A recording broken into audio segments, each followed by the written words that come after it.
आओ बड़ी तीव्रता से, बड़ी स्पीड से चलते हैं भगवान महावीर के वर्कशॉप में, जहाँ कुछ दिनों से हम सीख रहे थे उठना, बैठना, चलना, खाना, सोना, बोलना, यत्ना से, विवेक के साथ, जागरण के साथ अगर ये क्रियाएं होती हैं तो इन क्रियाओं में भी धर्म हो जाता है और कर्म का बंधन नहीं होता, पाप कर्म का बंधन नहीं होता। और जब हम इन्हीं क्रियाओं को करते हुए मदहोश होते हैं, विवेक रहित हो जाते हैं, परमाद में आते हैं, अयत्ना, इसको हमारे आगमकारों ने कहा है कि अयत्ना से जो हम कार्य करते हैं उससे हमारा पाप कर्म का बंध होता है। कर्म का बंधन, अयत्ना, ये कर्म हमारे पास कैसे आते हैं? हम कर्म के विषय में थोड़ा सा जानेंगे परमात्मा की इस प्रयोगशाला में, जिसके लिए हम, अगर आप कर्म की ऐसी विचित्रता देखकर जागरूक हो जाएंगे, कर्म सिद्धांत को समझ जाएंगे, तो पाप कर्म से बच जाएंगे। तो आओ जानते हैं कैसे कर्मों का बंधन होता है, कर्म क्या है ये शक्ति कर्म की, इसको जाने बिना यत्ना, जागरण, अवेयरनेस नहीं आ सकती। तो अब जानते हैं इसकी रूट को, यत्ना में बने रहने के लिए। इस संसार में सबसे बड़ा आश्चर्य तो यही है कि यहां पर जितने जीव रहते हैं सबका जीवन एक समान नहीं है। जितने भी हम जीव हैं, जिसको भी आप देखोगे, कोई बहुत सुंदर है और कोई बहुत कुरूप है। किसी को सारी इंद्रियां मिली हुई हैं, पांचों इंद्रियां स्वस्थ हैं, और किसी के पास आंखें नहीं हैं, किसी के पास कान नहीं है, किसी के पास बोलने की शक्ति नहीं है, किसी का मानसिक लेवल बड़ा विकसित है और किसी के पास मनोबल ही नहीं है, उसका मानसिक लेवल विकसित ही नहीं है, अब नॉर्मल है या कम बुद्धि है। किसी के पास बहुत ज्यादा बुद्धि है। कोई ऐसे हैं जो थोड़े से परिश्रम में बहुत सारा प्राप्त कर लेते हैं, और कुछ ऐसे हैं दिन रात मेहनत करते हैं लेकिन फिर भी कुछ मिलता नहीं, खाली के खाली पड़े हैं। कुछ ऐसे हैं जिनको बहुत क्रोध आता है, और कुछ ऐसे हैं जो अपने क्रोध पर नियंत्रण कर लेते हैं। ये ऐसी विचित्रता, ये ऐसी भिन्नता, ये विविधता, ये असमानता किस कारण है? किस कारण है? इसके लिए ज्ञानी कहते हैं कि ये सबसे बड़ी सत्ता कर्म की है, लेकिन वैज्ञानिक इसे हेरिडिटी कहते हैं। क्या कहते हैं? हेरिडिटी कहते हैं, वंशानुगत। कहते हैं किसी की मदर को ब्रेन हेमरेज हो गया तो उसके बच्चों को भी हो सकता है। ऐसा कौन कहता है? साइंटिस्ट, विज्ञान कहता है। दादा को कैंसर था तो पोते को भी, ये कौन कहता है? ये विज्ञान कहता है।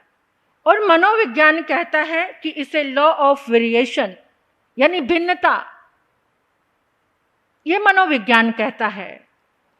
अगर विज्ञान और मनोविज्ञान की बात को माने तो पुरुषार्थ करने का कोई औचित्य ही नहीं है कि ये तो वंशानुगत है, हेरिडिटी है, ये तो होना ही है। तो फिर पुरुषार्थ का क्या औचित्य रह गया? जो हम पुरुषार्थ करते हैं, जो हमारा जागरण है, सब मनुष्य एक दूसरे से भिन्न हैं, सब एक दूसरे से अलग हैं। सबका नैन नक्शा, सबकी शक्ति, सबके पास जो नजर आ रहा है वो एक दूसरे से बिल्कुल अलग अलग है।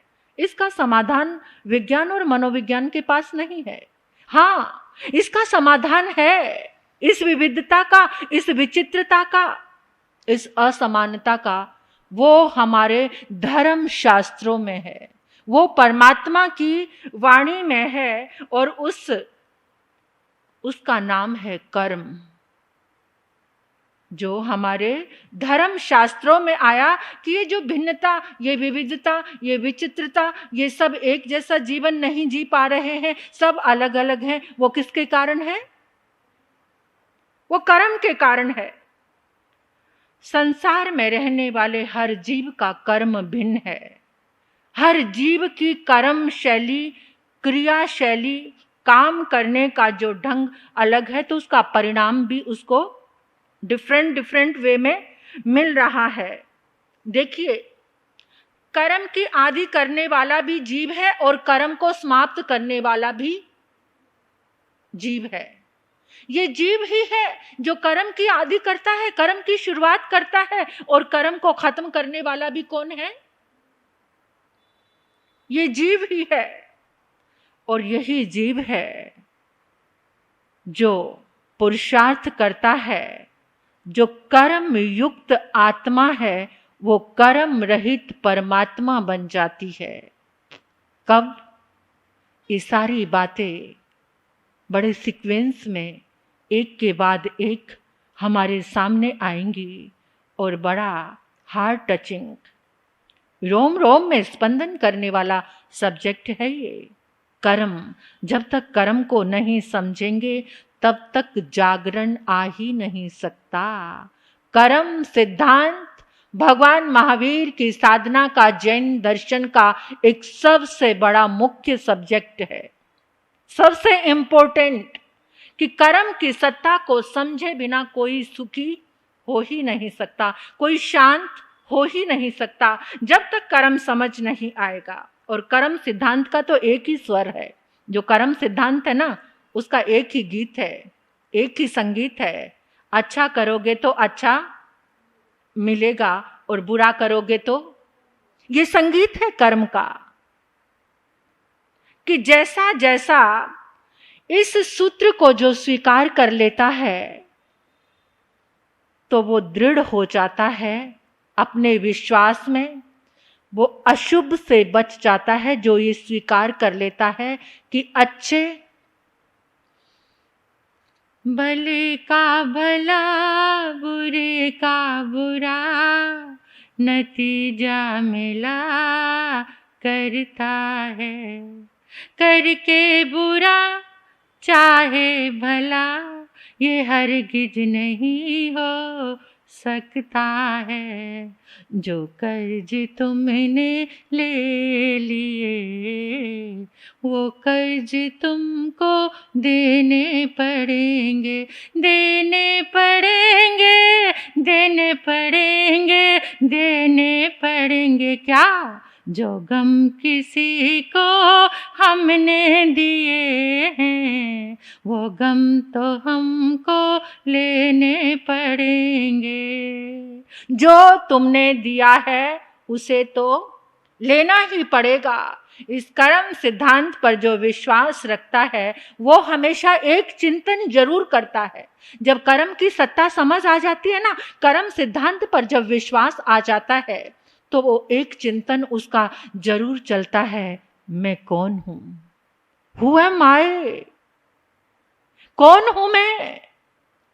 कभी आपने सोचा ये? आपके अंदर कभी ये आवाज आई, कभी मन किया जानूं कि मैं कौन हूं?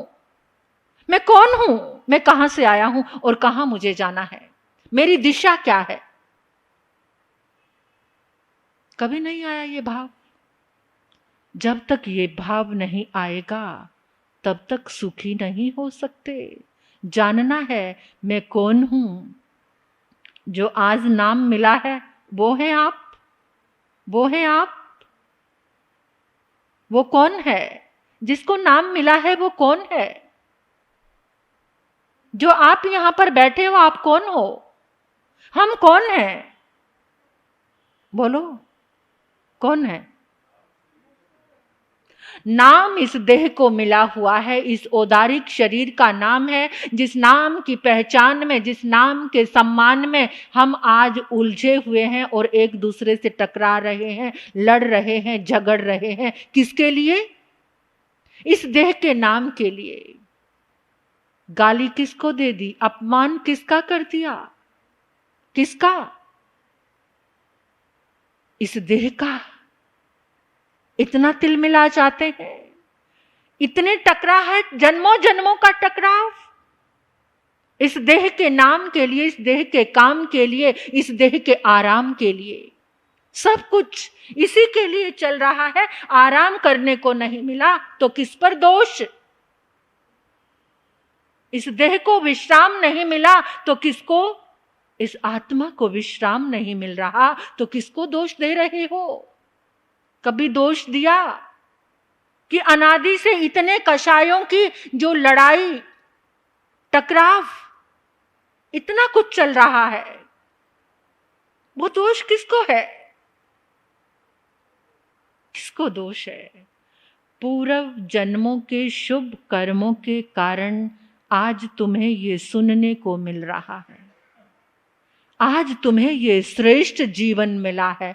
पूर्व जन्म में जो कर्म किए हैं, अगर ये मिलने के बाद भी सद्पुरुषार्थ और विश्वास करके जो आगे नहीं बढ़ते, वो वापस नर्क और निगोद की यात्रा पे फिर से निकल पड़ते हैं। फिर से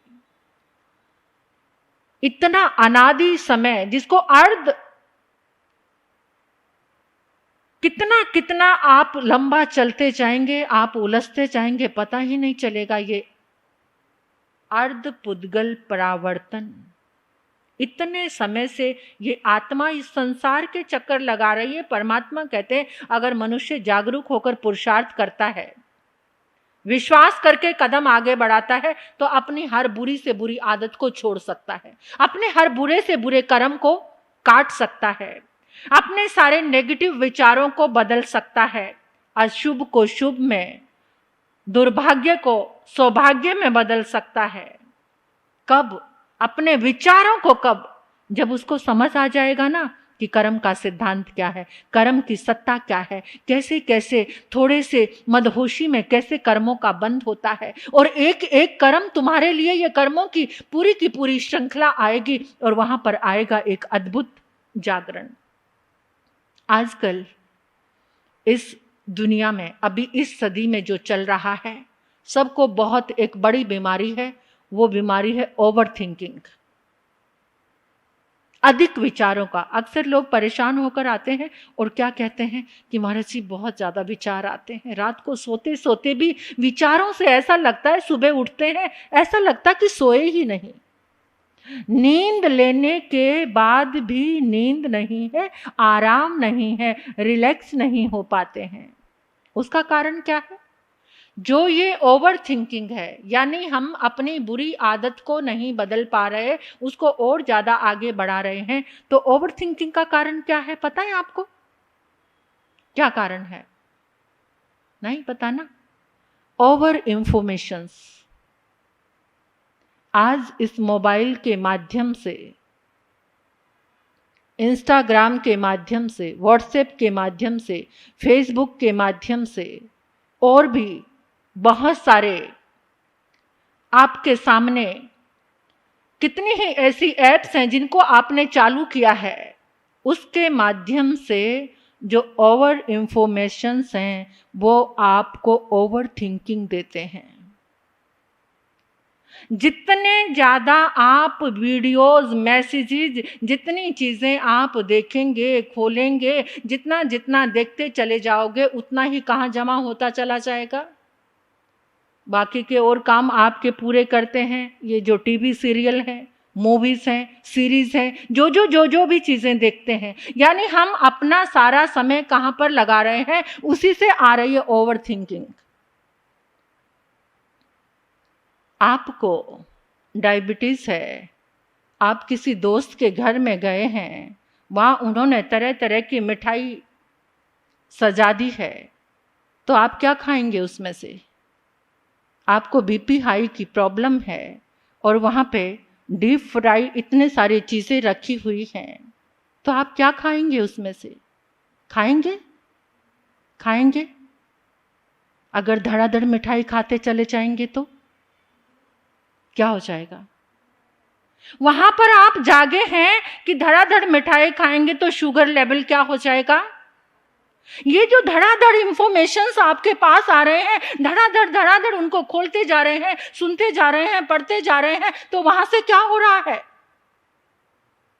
ओवर थिंकिंग। वहां से आपके इतने अधिक विचार चालू हो गए, उसको कैसे रोकना? ये ओवर थिंकिंग को कैसे रोकना?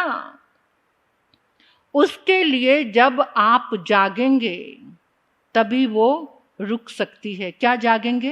कि मुझे जो आवश्यकता है, मुझे डायबिटीज़ है, तो मुझे क्या उठाना है? थोड़ा सा ही, किसी का मन रखने के लिए बस चख लिया, इतना ही काफ़ी है। भाई साहब मेरी तबीयत देखिए ठीक नहीं है, मुझे डायबिटीज़ है, इसलिए मैं और ज़्यादा, अगर वो आपको बहुत कंपेल कर रहे हैं और फिर भी आप खा लेते हैं, तो तबीयत किसकी बिगड़ेगी? किसकी तबीयत बिगड़ेगी? तो जागरूक किसको होना है?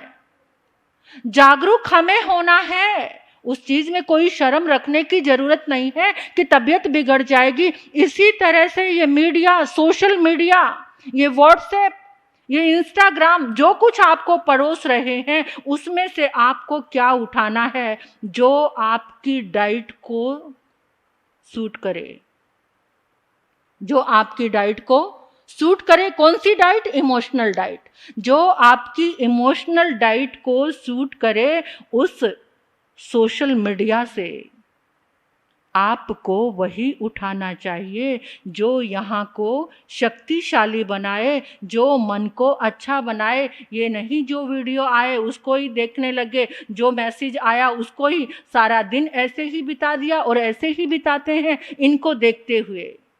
तो वहाँ से क्या होगा?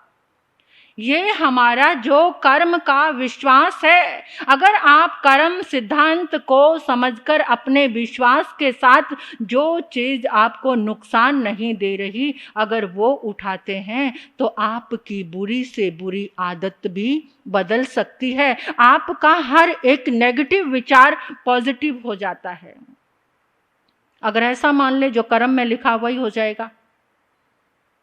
सारे कुछ करते जाओ भाई, जो कर्म में लिखा है वो होना ही होना है। कुछ लोग सोचते हैं ना, खाते जाओ, जो कर्म में होगा सो हो जाएगा, बस खाना चाहिए। जीवन में खाना ही सब कुछ हो गया है, और फिर उसके बाद क्या होगा? बेचारे मुसीबत किसको भोगनी पड़ेगी? खुद के शरीर में तो जो वेदना है और जो साथ में लोग हैं उनको भी। यानी ये जागरण कर्म का, उसको छोड़ने के लिए पुरुषार्थ लगता है, वही तुम्हारा सद कर्म है।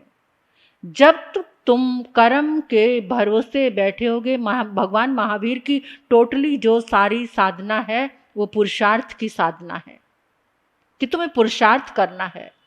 जहां जहां तुम्हारे कदम बढ़ रहे हैं, पुरुषार्थ कौन सा? जागने का। तुम्हारा चलता हुआ एक कदम भी तुम जागने के पुरुषार्थ के साथ रखो, तो इससे तुम्हारा जो काले कर्म है, पुरुषार्थ से वो सारे के सारे कर्म क्या हो जाएंगे?